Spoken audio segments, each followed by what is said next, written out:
सो hi everyone, सभी को नमस्कार है, सभी को वेलकम है everybody. So welcome to the class everybody.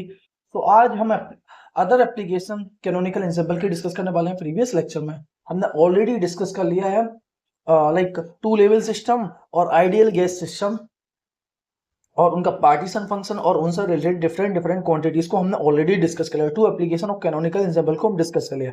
अब आज हम other application like classical harmonic oscillator, quantum harmonic oscillator, उन सबको भी डिस्कस करने वाले हैं। और इसके पार्टीशन फंक्शन की बात करें तो partition function in the canonical ensemble is defined as z is equal to summation summation I exponential minus beta E I और beta is equal to 1 upon K B T. So where E I is the energy level of the system.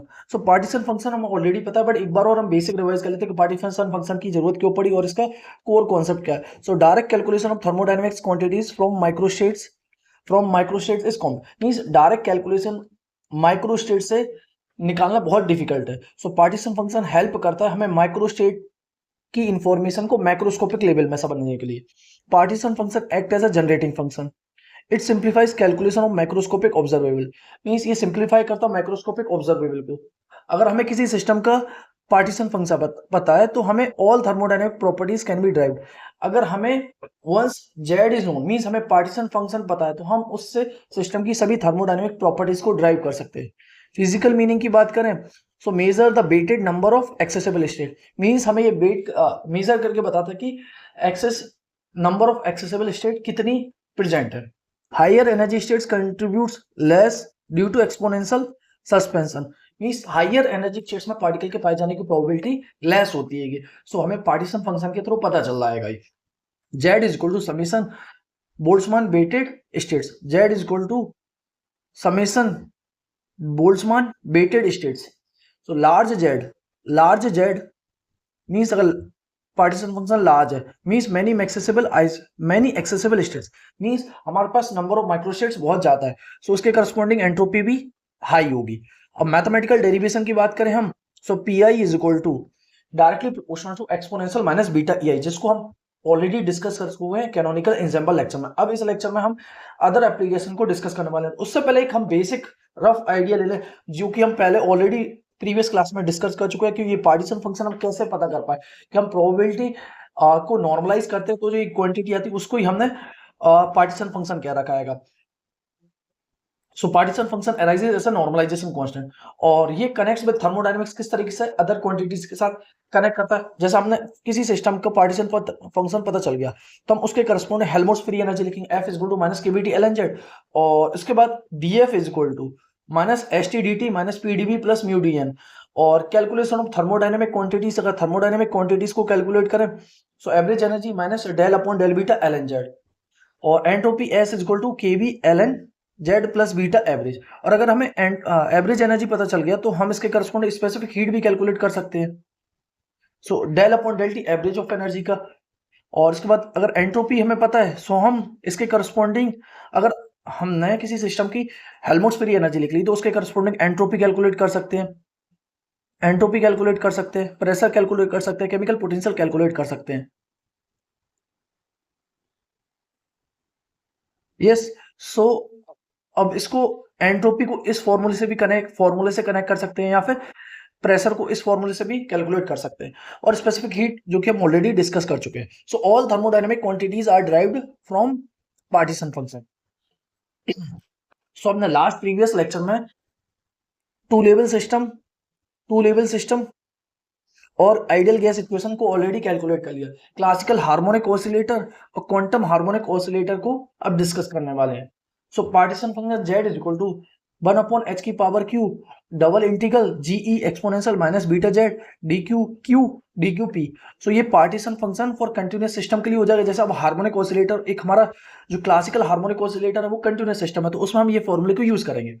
और दूसरा हमारा है discrete system में जिसमें quantum harmonic oscillator में ये partition function use करेंगे।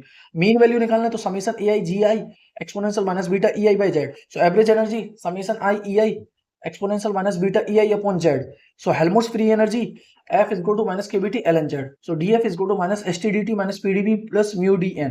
सो average energy minus del upon del beta L N Z. So average energy KBT square del upon del T ln Z. Heat capacity CV is equal to del upon del T average of energy at constant volume. Probability GEI exponential minus beta EI upon summation GI exponential minus beta EI.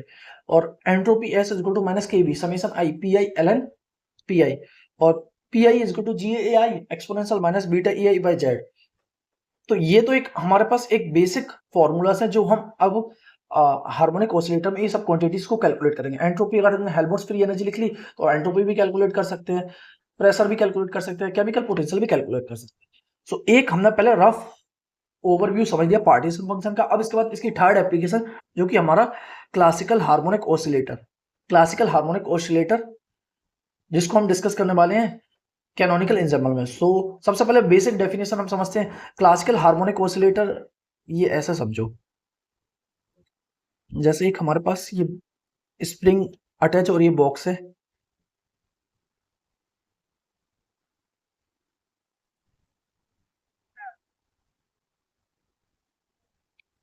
So classical harmonic oscillator is a system where the restoring force is proportional to the displacement. Means अगर जैसे इस box को यहां force लगाओगे तो restoring force यहां लग रहा होगा, और अगर इस बॉक्स को यहां फोर्स लगाओगे तो रिस्टोरिंग फोर्स इसके अपोजिट लग रहा होगा। So what they wanted कि restoring force is always directly proportional to the linear displacement but in opposite direction. So classical harmonic oscillator is a system where the restoring force is proportional to the displacement. और इसकी value क्या होती है F is equal to minus kx। और इसके Hamiltonian means Hamiltonian को लिखें तो kinetic energy plus potential energy जो हमारी होती है Hamiltonian is equal to p square upon 2m plus half kx square.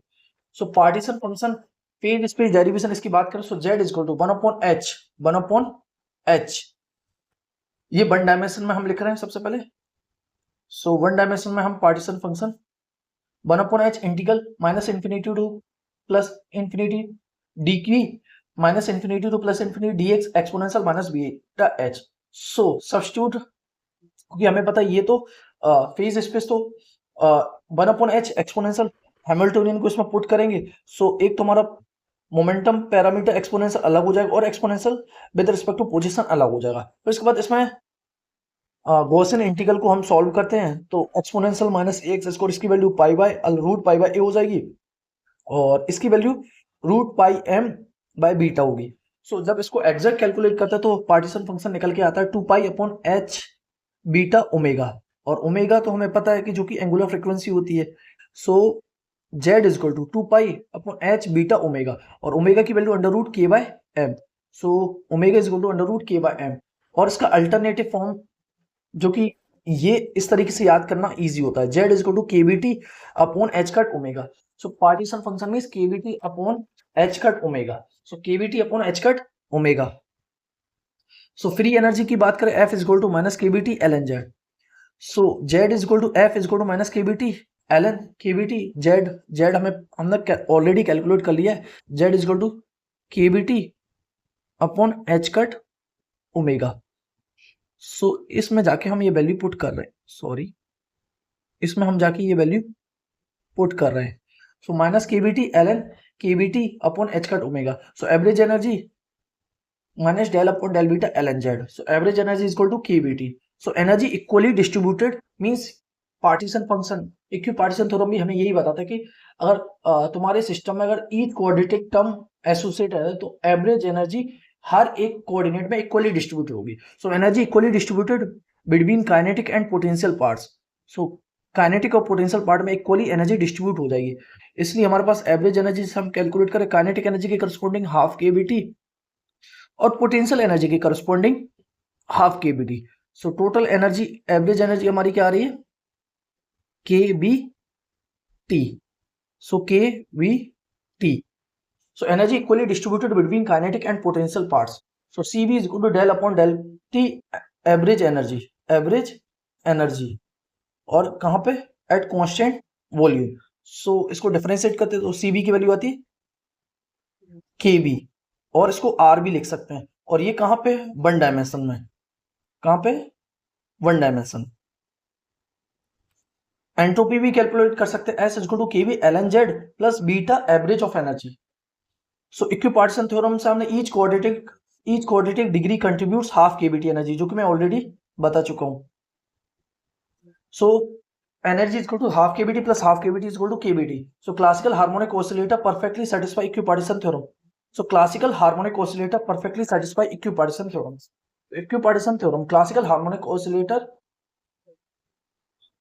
perfectly satisfy equipartition theorem. ये हमारा रिजल्ट को एग्जैक्ट रिजल्ट देता है. अब टेम्परेचर की बात करें, सो हाइयर टेम्परेचर पे एवरेज एनर्जी जो कि हमारा ये केवीटी और सीबी क्या है, सीबी आया K B, specific heat at constant volume जो कि केबी आया है.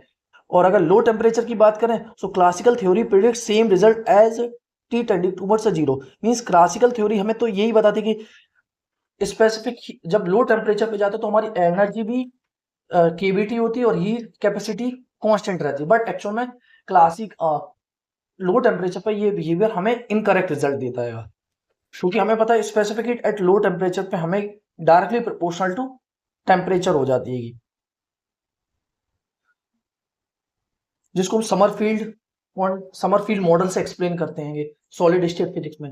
और average energy directly proportional to temperature और C V is constant for all temperature, but higher temperature के लिए वैलिड है, लो टेम्परेचर के लिए फेल हो जाती है. तो classical prediction constant heat capacity means classical prediction हमें बता रहा है कांस्टेंट हीट कैपेसिटी रहती है, बट लो टेम्परेचर पे हीट कैपेसिटी कांस्टेंट रख के डायरेक्टली प्रोपोर्शनल टू टेम्परेचर हो जाती है.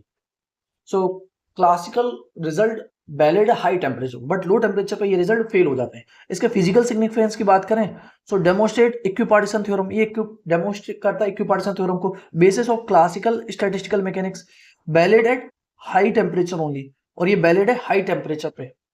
एप्लीकेशन की बात करें, so molecular vibration, high temperature limit, classical solid models, thermal motion approximation, foundation of quantum correction. और ये फाउंडेशन है क्वांटम करेक्शन का. मींस यहां एक हमें पॉइंट लगा था कि हम क्लासिकल रिजल्ट हमारे एग्जैक्ट रिजल्ट नहीं दे रहे, तो इसलिए ये फाउंडेशन हुआ क्वांटम मैकेनिक्स का. सो की inside means classical harmonic oscillator equipartition theorem valid but fails at low temperature. So classical harmonic oscillator की मदद से हमने काफी चीजों को एक्सप्लेन कर लिया, मींस इक्विपार्टीशन थ्योरम को एक्सप्लेन कर लिया basis of classical statistical mechanics, और वैलिड है हाई टेम्परेचर. अब इसके बाद हम इसके क्वांटम हार्मोनिक ऑसिलेटर इसको और डिस्कस कर लेते हैं, और इसके बाद एक बेसिक ओवरव्यू हमारे दिमाग में बन जाएगा. सो क्वांटम हार्मोनिक ऑसिलेटर के लिए वही पहले तो सबसे पहले harmonic oscillator is a system in which the restoring force is proportional to the displacement. Restoring force is proportional to the displacement. So F is equal to minus K X, और इसकी energy तो वही रहेगी P square by 2 है plus half के x square. So energy level जिसमें Schrodinger equation का हम सॉल्व करते हैं, और जब जाके एनर्जी लेवल्स आते हैं जिसको हमें पता चलता है discrete energy level E N is equal to N plus half H cut omega, N plus half H cut omega, और N is equal to 0 1 2 3 dash dash dash. अब इसके बाद हमें ये class quantum harmonic oscillator important को, क्योंकि हमें पता हाई टेम्परेचर पे हमारे classical harmonic oscillator correct result था, but at low temperature they are fail. So models for vibration in solids. So quantum harmonic oscillator जिसमें हम वाइब्रेशनल बंडी डाई एटॉमिक और 2 डायमेंशनल डाई एटॉमिक थ्योरी वगैरह पढ़ते, तो उसमें ये क्वांटम जो सॉलिड स्टेट फिजिक्स में जो एटम्स और मॉलिक्यूल का जो वाइब्रेशन पढ़ते हैं, वो हम इसी की मदद से क्वांटम हार्मोनिक ऑसिलेटर की मदद से ही समझ पाते हैं. Models for vibration in solid जो कि हम फोनॉन्स पे होते हैं, basis of quantum field theory, quantum field theory का ये बेसिस है. Describe molecular vibration means molecule का किस तरीके से वाइब्रेशन होता है, ये क्वांटम हार्मोनिक ऑसिलेटर अच्छे से एक्सप्लेन करता है. इसके पार्टीशन फंक्शन की बात करें, क्योंकि ये quantum harmonic oscillator discrete system है, तो इसके लिए हम डिस्क्रीट पार्टीशन फंक्शन यूज करेंगे. z is equal to summation n equal to 0 to infinity exponential minus beta en. So z is equal to summation n is equal to 0 to infinity exponential minus beta h cut omega n plus half. So z is equal to exponential minus beta h cut omega by 2. Summation n is equal to 0 to infinity exponential minus beta h cut omega n. So एक ये GP series बन रही होती है, n is equal to 0 1 2 3, क्योंकि हमें पता है n की वैल्यू के लिए हमें पुट करना है, जो कि 0 to 1 2 3 4 जैसे जैसे चेंज करेंगे तो एक ये जीपी सीरीज बनती है. Summation n is equal to 0 to infinity x की पावर n, जो कि 1 अपॉन 1 माइनस x.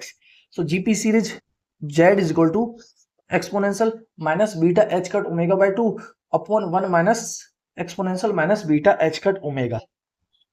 सो अल्टरनेटिव फॉर्म जो कि हम जनरली कई बार इसको याद रखना प्रेफर करते हैं. So z is equal to 2 sin hyperbola beta H cut omega by 2, क्योंकि ये याद रखना ईजी हो जाता है। ये इसको याद करना थोड़ा डिफिकल्ट लगता है, बट ये जेड क्वांटम हार्मोनिक ऑसिलेटर के लिए partition function Z is equal to 1/2 sine hyperbola beta H cut omega by 2। और हाई टेम्परेचर पे जो कि हमारा एग्जैक्ट रिजल्ट जो कि हमारा क्लासिकल हार्मोनिक ऑसिलेटर भी बताता है KVT upon H cut omega.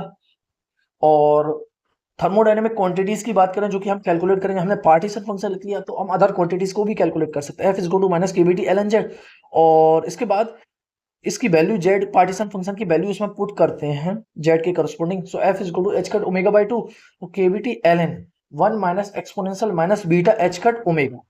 So average energy minus del upon del beta L N Z minus del upon del beta L N Z. So average energy H cut omega by 2 plus H cut omega upon exponential beta H cut omega minus 1। So first term हम कह सकते हैं zero point energy. First term हमें बता रही है zero point energy के बारे में, जीरो पॉइंट एनर्जी के बारे में।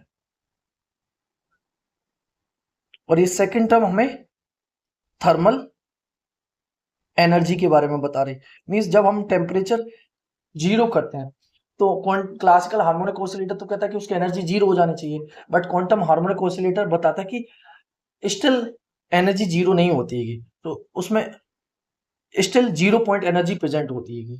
अगर जीरो पॉइंट एनर्जी भी जीरो हो जाएगी ना तो हमारा हेजनबर्ग अनसर्टेनिटी प्रिंसिपल फेल हो जाएगा। और उसके बाद एंट्रोपी की बात करें so S is equal to K B L N Z plus beta average energy. और हीट कैपेसिटी की बात करें del upon del T average of energies को डिफरेंशिएट करते with respect to temperature. So हमारा सीबी की वैल्यू आती है C V is equal to K B beta H cut omega exponential beta H cut omega minus 1 की power whole square exponential beta H cut omega. सो इसके बाद इसके physical meaning को समझे, इसके रिजल्ट जो आ रहे हैं। सो ये हमें बताता है कि energy quantise means energy quantise है even at T is equal to zero kelvin system has a energy जो कि zero point energy means system पे स्टिल एनर्जी प्रेजेंट, जिसको हम जीरो पॉइंट एनर्जी कहते हैं। Thermal excitation follow Bose distribution means thermal excitation follow करता है Bose distribution को। Explains why classical physics fails at low temperature, तो ये एक्सप्लेन करता है कि हमारी क्लासिकल फिजिक्स क्यों फेल हो जाती है लो टेम्परेचर पे। अब इसके लिमिटिंग केस की बात करें हम, सो लो टेम्परेचर पे यहाँ temperature tending towards zero, energy is H cut omega by 2। और हाई टेम्परेचर पे एनर्जी क्या हो जाती है केबीटी। मींस हमारे क्लासिकल और लो टेम्परेचर और हाई टेम्परेचर दोनों रिजल्ट को ये एग्जैक्टली मैच करा रही है। हाई टेम्परेचर पे जो कि हमारा क्लासिकल हार्मोनिक ऑसिलेटर भी एवरेज एनर्जी केबीटी दे रहा है, तो मींस हम कह सकते हैं quantum harmonic oscillator more general case है और क्लासिकल हार्मोनिक ऑसिलेटर एक स्पेशल केस है क्वांटम हार्मोनिक ऑसिलेटर का। मींस अगर हाई टेम्परेचर पे जाएंगे तो हमारा रिजल्ट क्लासिकल हार्मोनिक ऑसिलेटर का जैसा सेम मैच कर जाएगा, लो टेम्परेचर पे हमारा जीरो पॉइंट एनर्जी इसके करस्पॉन्डिंग आ रही होती है। So recovers classical equipartition theorem means ये रिकवर्स करता है क्लासिकल इक्विपार्टीशन थ्योरम को भी। अब इसकी एप्लीकेशन की बात करें सो इसका हम एप्लीकेशन वाइब्रेशन इन सॉलिड्स में इसका यूज कर होता है। Atoms in crystal behave like a classical harmonic oscillator, so atoms in crystal behave like a classical harmonic oscillator. So E total is equal to summation H cut omega used in Einstein model of specific heat. Used in Einstein model of specific heat. Molecular vibration में molecular vibration. So diatomic molecules vibrate as a oscillator. Means diatomic molecules vibrate करते as a oscillator और जिसकी energy हो जाती है H cut omega n plus half, जो कि atomic और मॉलिक्यूलर फिजिक्स में मॉलिक्यूलर फिजिक्स में इसका यूज होता है। और क्वांटम फील्ड थ्योरी में भी इसका यूज करते हैं। Field are treated as a infinite harmonic oscillator, हम फील्ड को ट्रीट करते हैं as a infinite harmonic oscillator. और ब्लैक बॉडी रेडिएशन में भी इसका यूज कर रहे होते हैं जिसमें एटम्स ऑसिलेट कर रहे होते हैं और सेम एनर्जी से एनर्जी को एमिट कर रहे होता है। Photons behave like a quantum harmonic oscillator. So lead to Planck radiation law, so जिससे हमें प्लंक रेडिएशन लॉ मिलता है। उसके फिजिकल सिग्निफिकेंस की बात करें हम, so explain quantum nature of energy, ये एक्सप्लेन करता है क्वांटम नेचर ऑफ एनर्जी को। Connect microscopic oscillation with thermodynamics, so ये कनेक्ट करता है माइक्रोस्कोपिक ऑसिलेशन को थर्मोडायनेमिक्स से। Basis of modern condense matter physics, ये बेसिस है मॉडर्न कंडेंस मैटर फिजिक्स का। Harmonic oscillator is the most fundamental model in physics, so हम कह सकते हैं हार्मोनिक ऑसिलेटर एक मोस्ट फंडामेंटल मॉडल है हमारे फिजिक्स का। मींस हमारी काफी फिजिक्स को हम एक्सप्लेन करते हैं with the help of harmonic oscillator से।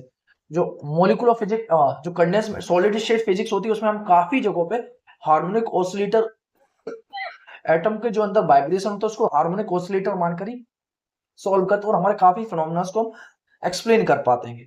तो पार्टीशन फंक्शन, हमें अगर किसी सिस्टम का पता है तो हमें ऑल थर्मोडायनेमिक प्रॉपर्टीज उस सिस्टम के बारे में पता है, और लो टेम्परेचर और हाई टेम्परेचर के बारे में भी हमने डिस्कस कर लिया। तो हमने इस लेक्चर में पार्टीशन फंक्शन को समझा, फिजिकल मीनिंग समझा, उसकी बेसिक टर्मिनोलॉजी समझी, क्लासिकल पार्टीशन फंक्शन क्या होता है, और continuous party means classical continuous partition function का फॉर्मूला क्या होता है, डिस्क्रीट पार्टीशन फंक्शन का फॉर्मूला क्या होता है, इनमें डिफरेंस क्या होता है। और अगर तुमने किसी सिस्टम का पार्टीशन फंक्शन लिख लिया तो उसके करस्पॉन्डिंग डिफरेंट डिफरेंट क्वांटिटीज को तुम कैसे कैलकुलेट कर सकते हो। और इन सबको हमने देखने के बाद फिर हमने क्लासिकल हार्मोनिक ऑसिलेटर को देखा, जिसमें हमने क्लासिकल हार्मोनिक ऑसिलेटर के अंदर डिफरेंट डिफरेंट क्वांटिटीज को कैलकुलेट करा, फिर हाई टेम्परेचर और लो टेम्परेचर पर उनके रिजल्ट को मैच करा, और फिर हमने देखा कि क्लासिकल हार्मोनिक ऑसिलेटर फेल हो जाता है लो टेम्परेचर पर, इसलिए फिर हमें क्वांटम हार्मोनिक ऑसिलेटर की जरूरत पड़ी। उसके करस्पॉन्डिंग हमने पार्टीशन फंक्शन लिखा, जो कि z=1/2 sin hyperbola beta h/2 आ रहा था। और अगर एक बार हमने किसी सिस्टम का पार्टीशन फंक्शन लिख लिया तो उसके करस्पॉन्डिंग हम different parameter, different quantities calculate कर सकते हैं, और उसके करस्पॉन्डिंग हमने एवरेज एनर्जी कैलकुलेट करा, जिसमें एक हमारे पास 0 पॉइंट एनर्जी आई, दूसरा थर्मल एनर्जी आया। तो हमें बता रहे कि एक्टी टेंडिंग टूवर्ड्स से जीरो, पार्टिकल पे स्टिल सम एनर्जी प्रेजेंट होता है, मींस पार्टिकल वाइब्रेट कर रहा होता है, उसकी जीरो एनर्जी कभी नहीं होती। अगर जीरो एनर्जी हो जाएगी तो हाइजेनबर्ग अनसर्टेनिटी प्रिंसिपल फेल हो जाएगा, जो कि हमारा बेसिक प्रिंसिपल है क्वांटम हार्मोनिक क्वांटम मैकेनिक्स का। सो वो फेल नहीं हो सकता है। और इसके बाद हमने उसके करस्पॉन्डिंग हीट कैपेसिटी और उसके बाद हाई टेम्परेचर और लो टेम्परेचर पर इनको डिस्कस करा, और उसके करस्पॉन्डिंग एप्लीकेशन कहाँ का हम क्वांटम हार्मोनिक ऑसिलेटर को यूज कर रहे हैं, उसके करस्पॉन्डिंग हमने एप्लीकेशन देखी, और इसके बाद इसके फिजिकल सिग्निफिकेंस को समझा। और इन सब चीजों को रिलेटेड हमने बहुत अच्छे से बेसिक अंडरस्टैंडिंग कर ली। अगर इंटरपोज में कुछ भी क्वेश्चन पूछते हैं तो मैं डेफिनेटली गारंटी देता हूं कि इससे बाहर कुछ भी ऐसा चीज नहीं पूछेंगे कि आप बता नहीं पाओगे। अगर इसको एक बार अच्छे से देख लिया और नोट्स बना लिए तो पक्का श्योर हो कि हर एक क्वेश्चन जो भी पूछेंगे आप आंसर कर पाएंगे। और अगर पार्टीशन फंक्शन लिखवा भी लेंगे तो आप आसानी से लिख देंगे, क्योंकि हमने समझा कि पार्टीशन फंक्शन को कैसे लिखना होता है। क्लासिकल हार्मोनिक ऑसिलेटर के लिए पार्टीशन फंक्शन कैसे कैलकुलेट करते हैं, क्वांटम हार्मोनिक ऑसिलेटर के लिए पार्टीशन फंक्शन कैसे कैलकुलेट करते हैं, और अगर पार्टीशन फंक्शन कैलकुलेट कर लिया तो उसके करस्पॉन्डिंग डिफरेंट डिफरेंट क्वांटिटीज को कैसे कैलकुलेट करते हैं, क्लासिकल हार्मोनिक ऑसिलेटर में भी और क्वांटम हार्मोनिक ऑसिलेटर में भी। दोनों को हमने बहुत अच्छे से डिटेल में समझा है। तो आई होप कि लेक्चर बहुत अच्छा लगा होगा। जहां भी डाउट्स हो तो कमेंट सेक्शन में पूछ सकते हैं, और प्लीज लाइक और सब्सक्राइब करें मेरे यूट्यूब चैनल को, so that I got more motivation to make more lecture for you. And please share with all the friends who are preparing for any competitive examination for physics. This channel is very useful for them. I'm providing all the content free of cost, and these are quality of content. You never find this type of way of presenting this thing. So I hope we will meet very soon, and you will revise all these things very clearly. If you have any doubts, you will clear them. So we will meet very soon in the next lecture. Bye.